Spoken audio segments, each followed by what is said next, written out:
तुम्हारे गलत कर्मों की वजह से तुम्हें अगले जन्म में पशु योनि भोगनी पड़ेगी। क्या आपने कभी सोचा है कौन से कर्म करने से मनुष्य को पशु योनि मिलती है? किस पाप के कारण अगला जन्म कुत्ते का होता है? कौन से कर्म इंसान को सांप बनाते हैं? और वो कौन सा अधर्म है जो आत्मा को कीड़े मकोड़े की योनि तक पहुंचा देता है? ये गहन ज्ञान स्वयं श्री कृष्ण ने गरुड़देव को दिया था। तो आइए इस दिव्य कथा के माध्यम से कर्मों का ये गहरा रहस्य विस्तार से समझते हैं, ताकि हम जान सकें क्या करना है और क्या नहीं। गरुड़देव एक दिन द्वारका में श्री कृष्ण के पास आए।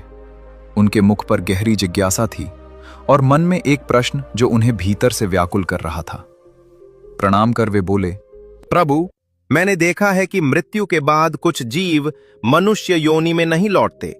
कोई कुत्ता बन जाता है, कोई सांप, कोई कीड़े मकोड़े की योनि में चला जाता है। ये देखकर मेरा हृदय विचलित हो उठता है। कृपया बताइए, ऐसे कौन से पाप होते हैं जिनके कारण मनुष्य को पशु योनि प्राप्त होती है? श्री कृष्ण मंद मुस्कान के साथ गरुड़देव की ओर देखे। उनका स्वर शांत था, पर शब्दों में गहरी गंभीरता थी। वे बोले, गरुड़, तुम्हारा यह प्रश्न अत्यंत महत्वपूर्ण है। यह केवल तुम्हारी जिज्ञासा नहीं, बल्कि समस्त मानव जाति के लिए विचार करने योग्य विषय है। कर्म का फल सूक्ष्म होता है और उसे समझना सरल नहीं।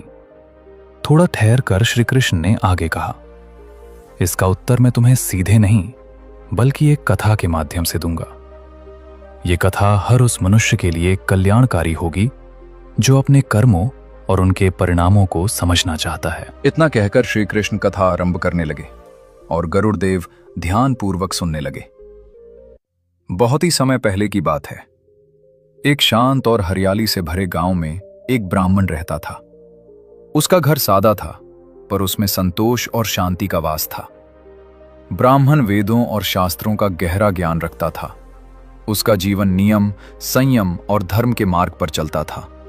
उसके साथ उसकी पत्नी रहती थी, जो स्वभाव से अत्यंत सरल, पवित्र और धर्मपरायण थी। दोनों का जीवन एक दूसरे के सम्मान और समझ पर टिका हुआ था।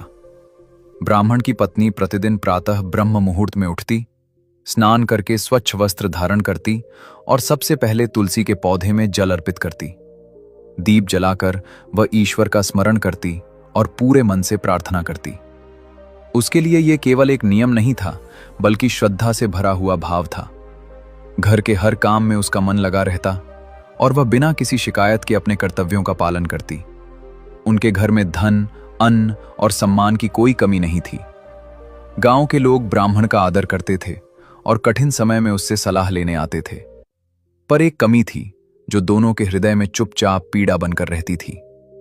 उनके घर में कोई संतान नहीं थी।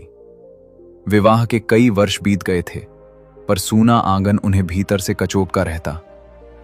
एक दिन संध्या के समय ब्राह्मण अपनी पत्नी के पास आकर बोला, मैंने जीवन में जो कुछ पाया है वो सब ईश्वर की कृपा से है, पर मन के किसी कोने में ये अभाव बार बार उभर आता है। क्या हमने कहीं कोई त्रुटि की है जो हमें ये सुख नहीं मिला? पत्नी ने शांत स्वर में उत्तर दिया, स्वामी, ईश्वर जो करता है वह हमारे कल्याण के लिए ही होता है। संभव है ये भी हमारी किसी परीक्षा का समय हो। हमें धैर्य नहीं छोड़ना चाहिए और प्रार्थना करते रहना चाहिए। इसके बाद दोनों ने और अधिक नियम पूर्वक ईश्वर की उपासना आरंभ की। ब्राह्मण ने व्रत किए, दान दिया और तीर्थों का स्मरण किया। वो प्रतिदिन ईश्वर से केवल एक ही वरदान मांगता, संतान का नहीं, बल्कि सद्बुद्धि और सही मार्ग पर चलने की शक्ति का। पर मन के भीतर एक कोमल इच्छा भी छिपी रहती। समय बीतता गया। विवाह के 7 वर्ष पूरे हो गया। एक दिन ब्राह्मण की पत्नी ने एक अद्भुत स्वप्न देखा। उसने देखा कि एक दिव्य प्रकाश उसके घर में प्रवेश कर रहा है। वो घबरा कर उठी, पर उसके मन में एक अजीब सी शांति थी। कुछ ही दिनों बाद उसने ब्राह्मण को यह समाचार दिया कि वो गर्भवती है। ब्राह्मण की आंखों में उस दिन आंसू थे, पर वे आंसू दुख के नहीं, कृतज्ञता के थे। वो बोला, लगता है ईश्वर ने हमारी प्रार्थना सुन ली। अब हमारा कर्तव्य और भी बढ़ गया है। हमें इस आत्मा को सही संस्कार देने होंगे। समय आने पर उनके घर एक पुत्र का जन्म हुआ। पूरा घर आनंद से भर गया। वर्षों से सूना पड़ा आंगन बालक की किलकारियों से गूंज उठा। ब्राह्मण और उसकी पत्नी उस बालक को देखकर थकान और पीड़ा सब भूल गए। उनके लिए वो बालक केवल संतान नहीं, ईश्वर का प्रसाद था। ब्राह्मण बालक को गोद में लेकर अक्सर कहता, मैं चाहता हूं कि मेरा पुत्र बड़ा होकर वेदों और शास्त्रों का ज्ञाता बने और धर्म के मार्ग पर चले, जैसे हमारे पूर्वज चले हैं। यदि उसके हृदय में करुणा और सत्य होगा तो ज्ञान अपने आप उसके पास आएगा। हमें उसे प्रेम और सही उदाहरण देना होगा। ब्राह्मण स्वभाव से अत्यंत दयालु था। प्रतिदिन प्रातः वो एक गाय को रोटी खिलाए बिना भोजन नहीं करता था। उसे लगता था कि ये उसका धर्म है। गांव की गलियों से गुजरते समय यदि कोई कुत्ता, बिल्ली या पक्षी उसे दिख जाता तो वो रुककर उसे कुछ न कुछ खाने को अवश्य देता। ये सब वो दिखावे के लिए नहीं, बल्कि भीतर की करुणा से करता था। एक दिन एक पड़ोसी ने उससे कहा, आप इतना दान करते हैं, हर जीव का इतना ध्यान रखते हैं, क्या आपको कभी ये बोझ नहीं लगता? ब्राह्मण ने शांत भाव से उत्तर दिया, यदि किसी भूखे को देखकर भी हृदय न पिघले तो ज्ञान और धर्म का क्या अर्थ रह जाता है। उसका पुत्र धीरे धीरे बड़ा होने लगा। ब्राह्मण उसे अपने साथ बैठाकर वेदों की ध्वनि सुनाता, मंत्रों का उच्चारण करवाता और साथ ही जीवन के छोटे छोटे संस्कार भी सिखाता। वो उसे केवल पुस्तक का ज्ञान नहीं, व्यवहार का ज्ञान देना चाहता था। बालक भी पिता की बातों को ध्यान से सुनता और उनके कार्यों को देखता। एक दिन बालक ने पिता से पूछा, पिताजी, आप हर जीव को भोजन क्यों देते हैं? वे तो बोल भी नहीं सकते। ब्राह्मण ने उसके सिर पर हाथ रखते हुए कहा, बेटा, वे बोल नहीं सकते, पर पीड़ा तो महसूस करते हैं। जो दूसरों की पीड़ा समझता है वही सच्चा मनुष्य होता है। समय अपनी गति से आगे बढ़ता रहा। वही बालक जिसे कभी पिता के शब्दों में सत्य और करुणा के बीज मिले थे, अब किशोरावस्था पार कर युवावस्था की दहलीज पर खड़ा था। उसके भीतर की जिज्ञासा अब संयमित नहीं रही। गांव से बाहर की दुनिया, नए लोग और नई आदतें उसे अपनी ओर खींचने लगीं। धीरे धीरे वो ऐसी संगत में पड़ गया जहां न तो धर्म का मान था और न ही संस्कारों की कदर। आरंभ में परिवर्तन बहुत सूक्ष्म था। वो पिता के साथ वेद पाठ में कम बैठने लगा, पूजा के समय बहाने बनाने लगा, माता की कही बातें उसे बोझ लगने लगीं। ब्राह्मण ये सब देख रहा था, पर उसने धैर्य नहीं छोड़ा। उसे विश्वास था कि पुत्र अपने मार्ग से भटक तो रहा है, पर लौट आएगा। एक दिन ब्राह्मण ने शांत स्वर में पुत्र से कहा, बेटा, मैं देख रहा हूं कि अब तुम्हारा मन न अध्ययन में लगता है न साधना में।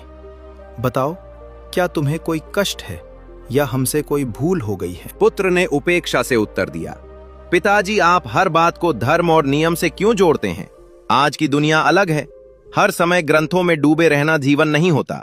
मुझे अपने तरीके से जीना है। माता ये सुनकर व्यथित हो उठी।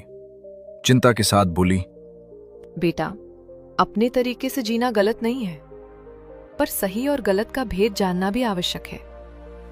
हम तुम्हें रोक नहीं रहे, बस तुम्हें गिरने से बचाना चाहते हैं। पर पुत्र के कानों पर जैसे जूं तक नहीं रेंगती थी। अब वो देर रात तक घर से बाहर रहने लगा। उसके नए मित्र उसे गांव के बाहर ले जाते, जहां नशा और मांस का सेवन आम बात थी। वही पुत्र जो कभी गाय और पक्षियों को प्रेम से देखता था, अब उन बातों को हंसी में उड़ा देता। एक रात वो नशे में झूमता हुआ घर लौटा। उसके वस्त्र अस्त व्यस्त थे और आंखों में मदिरा की लाली साफ दिख रही थी। ब्राह्मण ने यह दृश्य देखा तो उसका हृदय कांप उठा। उसने कठोर शब्द नहीं कहे, पर स्वर में गहरी पीड़ा थी। बेटा, यह मार्ग तुम्हें कहाँ ले जाएगा? मैंने तुम्हें सत्य और संयम सिखाया था। तुम्हारे कर्म केवल तुम्हें ही नहीं, पूरे वंश को प्रभावित करेंगे। पुत्र हंस पड़ा और बोला, पिताजी, आप पुरानी बातों में जीते हैं। जीवन एक बार मिलता है। अगर अपने मन से न जिया तो ऐसे जीवन का क्या अर्थ? उसकी बातों ने माता पिता के हृदय को जैसे चीर दिया। फिर भी वे मौन रहे। उन्हें लगा कि क्रोध से नहीं, प्रेम से बात बन सकती है। पर समय के साथ पुत्र का व्यवहार और कठोर होता गया। वो अब माता पिता की बातों का खुलकर अपमान करने लगा। जब भी उसे समझाया जाता, वो ताने देता और घर से बाहर निकल जाता। एक दिन उसके मित्रों के बीच बातचीत हो रही थी। एक मित्र ने संकोच से कहा, तुम्हारे पिता तो गांव में पवित्रता और धर्म के प्रतीक माने जाते हैं। तुम ये सब करते हो तो तुम्हें कभी अपराध बोध नहीं होता। तुम्हारे पिता तो गांव में पवित्रता और धर्म के प्रतीक माने जाते हैं। तुम ये सब करते हो तो तुम्हें कभी अपराध बोध नहीं होता। पुत्र ने मदिरा का पात्र उठाते हुए उत्तर दिया, पिता का जीवन उनका है, मेरा जीवन मेरा है। मैं उनकी तरह बनकर अपनी जवानी नहीं गंवाना चाहता। उसकी हंसी में घमंड था और आंखों में अहंकार। वो ये भूल चुका था कि स्वतंत्रता और उच्छृंखलता में अंतर होता है। उधर घर में माता हर रात दीपक के सामने बैठकर प्रार्थना करती। उसके शब्द मौन होते, पर आंसू बहुत कुछ कह जाते। एक संध्या ब्राह्मण ने अंतिम बार प्रयास करने का निश्चय किया। उसने पुत्र को अपने पास बैठाया और गंभीर स्वर में बोला, मैं तुम्हें आदेश नहीं दे रहा, केवल अनुभव की बात कह रहा हूं। जो कर्म आज सुख देते लगते हैं वे कल पीड़ा बनकर लौटते हैं। पुत्र ने झुंझला कर उत्तर दिया, आप हमेशा भविष्य की बातें करते हैं। मैं वर्तमान में जीता हूं। मुझे उपदेश नहीं चाहिए, मुझे मेरी आजादी चाहिए। उस रात ब्राह्मण बहुत देर तक जागता रहा। उसे अपने ही कर्मों पर विचार आने लगा। क्या कहीं पालन पोषण में कोई कमी रह गई थी? क्या प्रेम अधिक था या अनुशासन कम? उसके भीतर एक अनजाना भय घर करने लगा, मानो आने वाला समय कोई कठोर परीक्षा लेने वाला हो। पुत्र अब पूरी तरह गलत संगत में डूब चुका था। मांस और मदिरा उसके लिए सामान्य हो गए थे। घर की मर्यादा, माता की ममता और पिता का तप सब उसके लिए अर्थहीन होते जा रहे थे।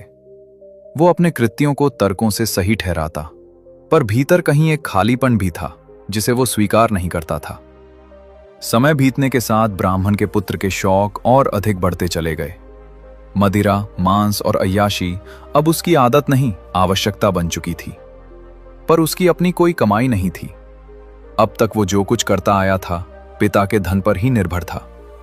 धीरे धीरे ब्राह्मण के घर का सारा संचित धन उसी की गलत आदतों में नष्ट हो गया।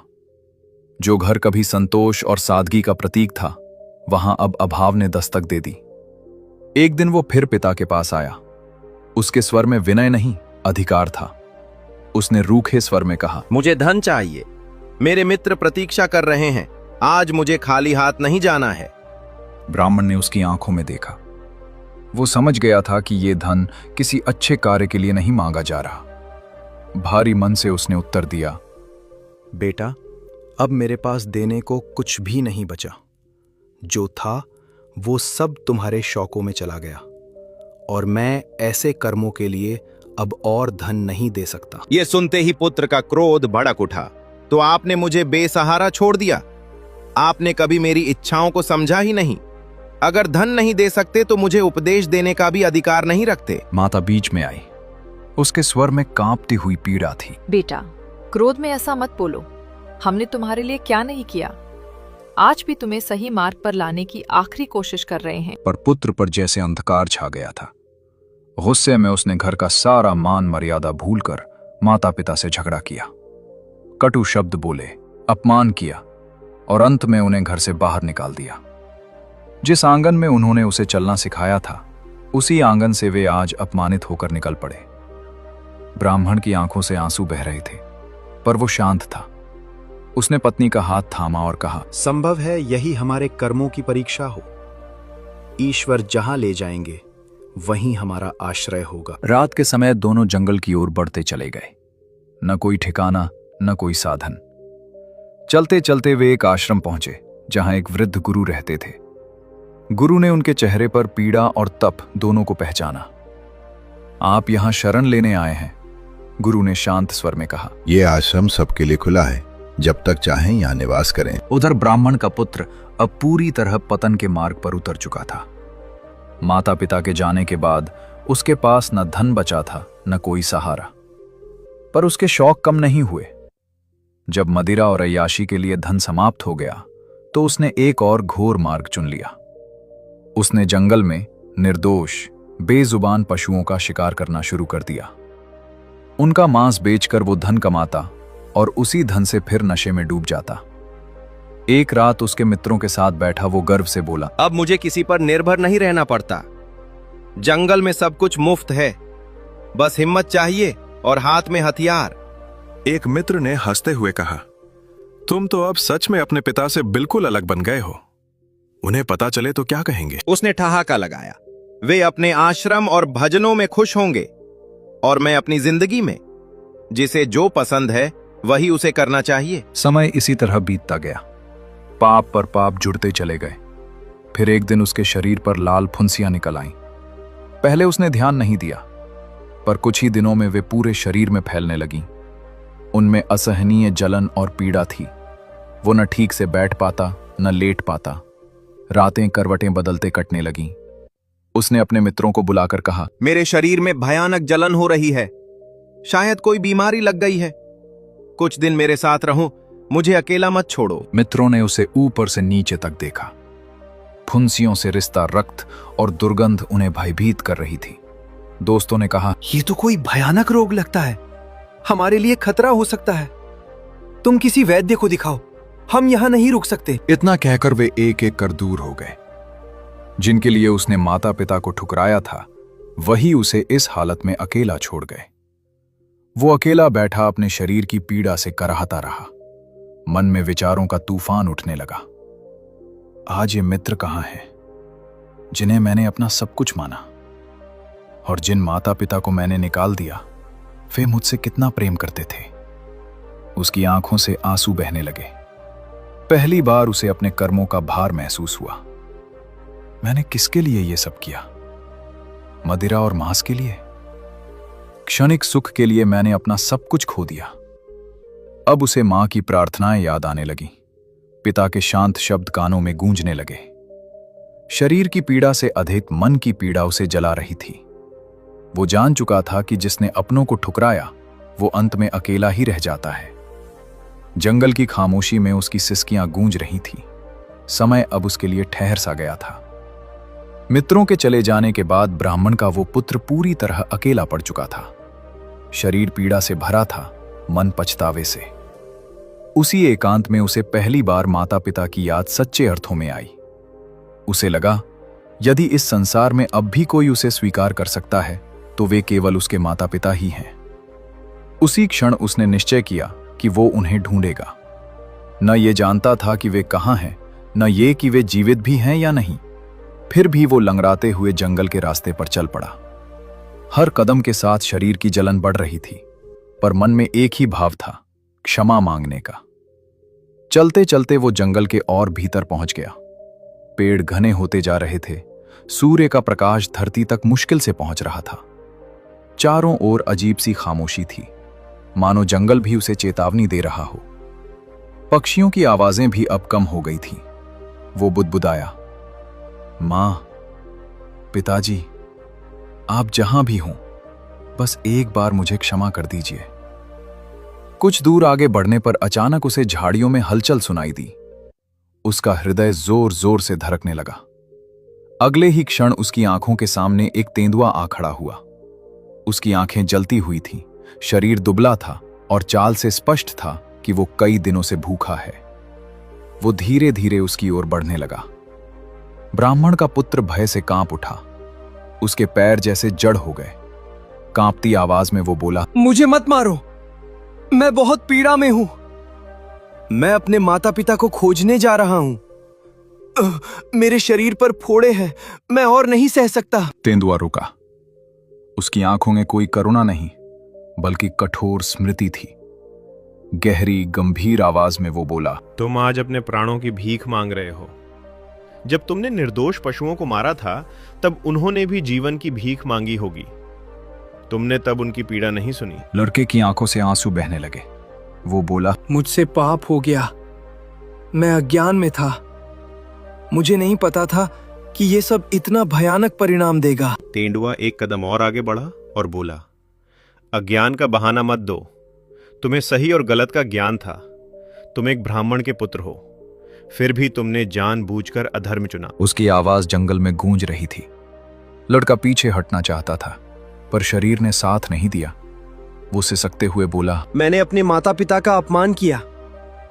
आज मैं अकेला हूं, मुझे एक अवसर और दे दो। तेंदुए की आंखों में एक अजीब सी चमक आई। वो बोला, तुम्हारी कथा मुझे अपनी याद दिलाती है। मैं भी एक समय मनुष्य था, मुझे भी जीवन का सही मार्ग पता था, फिर भी मैंने हिंसा और स्वाद को चुना। लड़के ने चौंक कर उसकी ओर देखा। मनुष्य थे? ये कैसे संभव है? क्या ये भी कर्मों का फल है? तेंदुए ने गहरी सांस ली। उसने कहा, हाँ, पिछले जन्म में मैं भी बेजुबान पशुओं को मारता था, उनका मांस खाता था और उसे अपना अधिकार समझता था। मृत्यु के बाद वो बोला, मुझे इस योनि में जन्म मिला। तब से आज तक इसी जंगल में भटक रहा हूं। लड़के का शरीर भय से सुन्न हो गया और बोला, तो क्या मेरे लिए भी यही भाग्य है? क्या मेरे पाप मुझे भी ऐसी ही योनि में ले जाएंगे? तेंदुआ गंभीर स्वर में बोला, कर्म कभी नष्ट नहीं होते, वे समय आने पर फल देते हैं। तुम्हारे कर्म आज मेरे सामने खड़े हैं। लड़के ने हाथ जोड़ दिए। मुझे क्षमा कर दो, मैंने जीवन को हल्के में लिया। मुझे नहीं पता था कि हर कर्म का लेखा रखा जाता है। तेंदुआ कुछ क्षण शांत रहा, फिर बोला, पश्चाताप तब मूल्यवान होता है जब कर्म करने से पहले हो। आज का पश्चाताप तुम्हें पीड़ा से मुक्त नहीं कर सकता।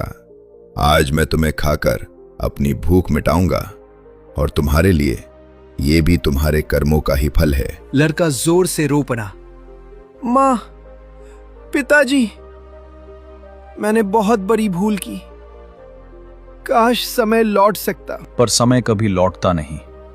अगले ही क्षण तेंदुए ने उस पर झपट्टा मारा।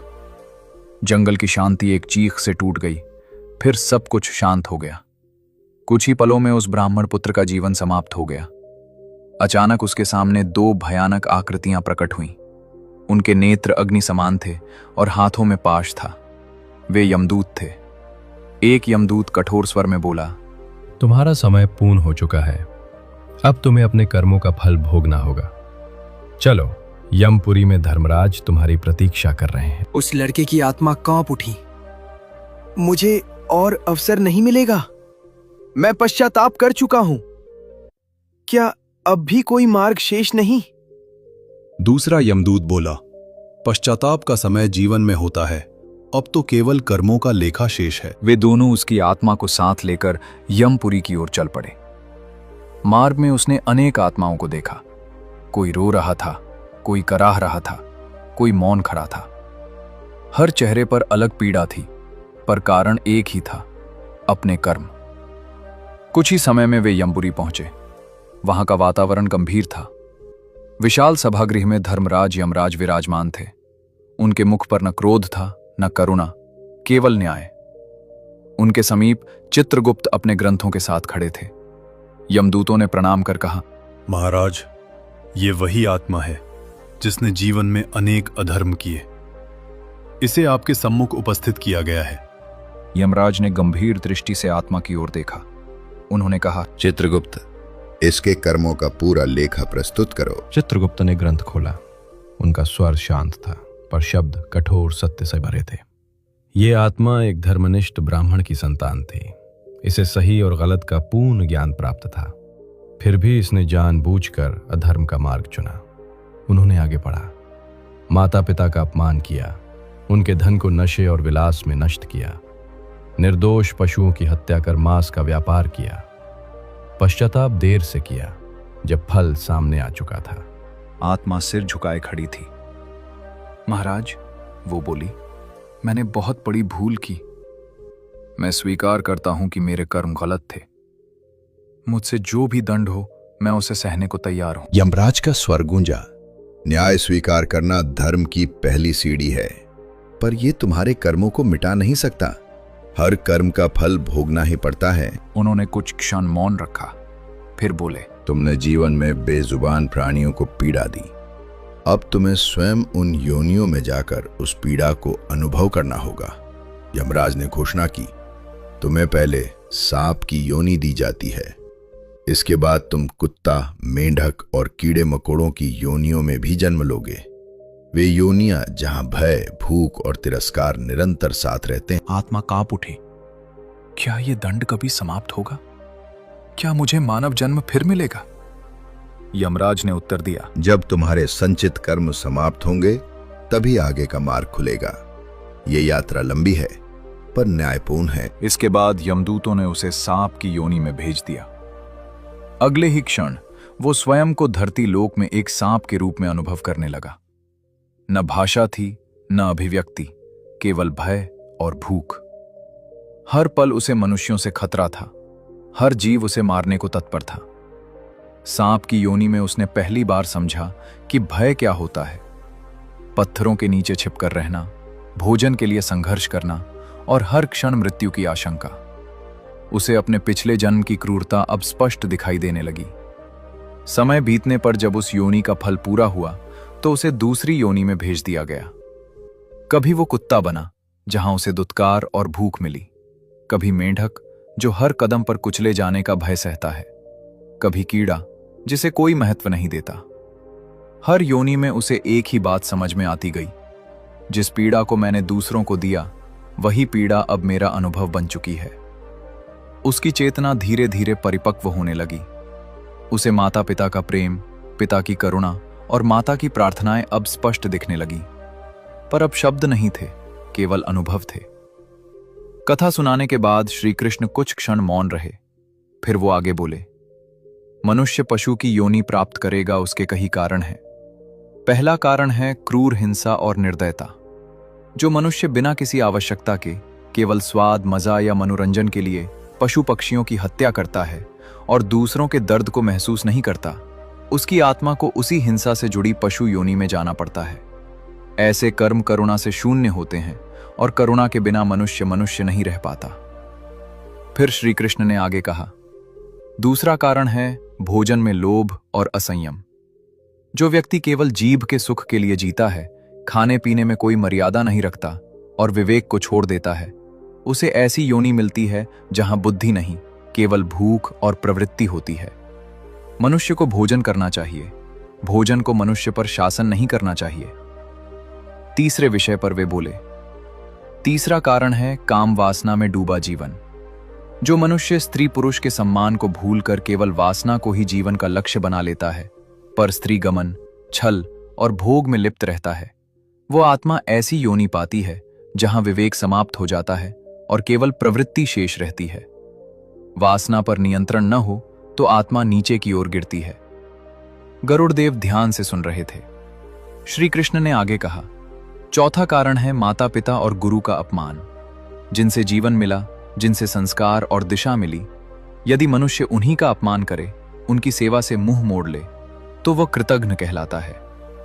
ऐसी आत्मा को ऐसी पशु योनि मिलती है जहां सेवा तो करनी पड़ती है पर सम्मान नहीं मिलता। अंत में श्री कृष्ण ने कहा, पांचवा कारण है अहंकार।